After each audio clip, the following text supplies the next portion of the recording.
Autre titre de cette édition, l'esclavage existe toujours au Mali. Elles sont plus de 100 personnes, tous des esclaves venus de la région de Kayes, plus précisément de Bagamabou, cercle de Djema, privation de leurs droits, traumatisme à cause des violences subies. Ces personnes ont tout simplement vécu une situation cauchemardesque qui continue à gâcher leur bonheur et ce phénomène existe dans notre pays depuis plus de 3 ans, nous signale Madame Sissoko. Attention, certaines images peuvent choquer les âmes sensibles. Traitées d'esclaves, elles sont plus de 100 personnes issues de 24 familles originaires de la région de Kayes. Ces citoyens maliens ont été contraints à quitter Bangadamou, leur localité d'origine dans les cercles de Djema, pour avoir subi des exactions. Ils ont trouvé refuge à Bamako grâce à la CNDH, la Commission nationale des droits de l'homme.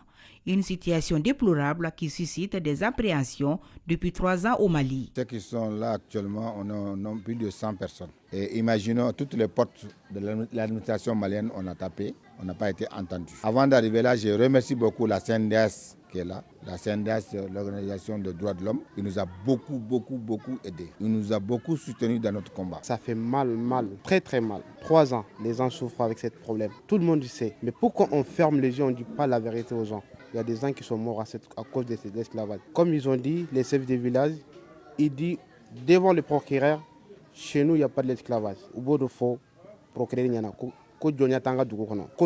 Privation de leurs droits, traumatisme à cause des violences subies. Ces personnes ont tout simplement vécu une situation cauchemardesque qui continue à gâcher leur bonheur dans le présent.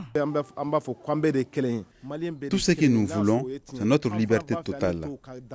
Plus de violence à notre égard, ni rien. Et nous ne voulons plus qu'on nous appelle esclaves.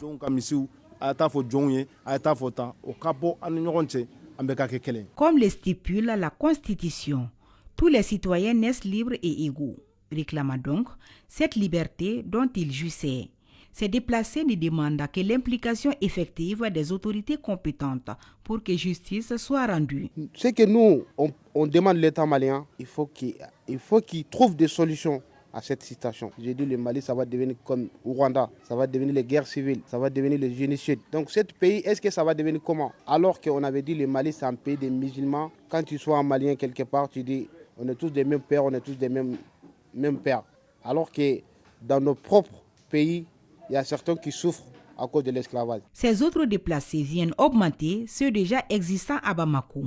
Ils fondent tout leur espoir sur les autorités pour une solution idoine et pérenne à cette problématique. Problématique qui continue à saper le climat de convivialité qui caractérisant jadis le vivre ensemble dans la région des Kayes.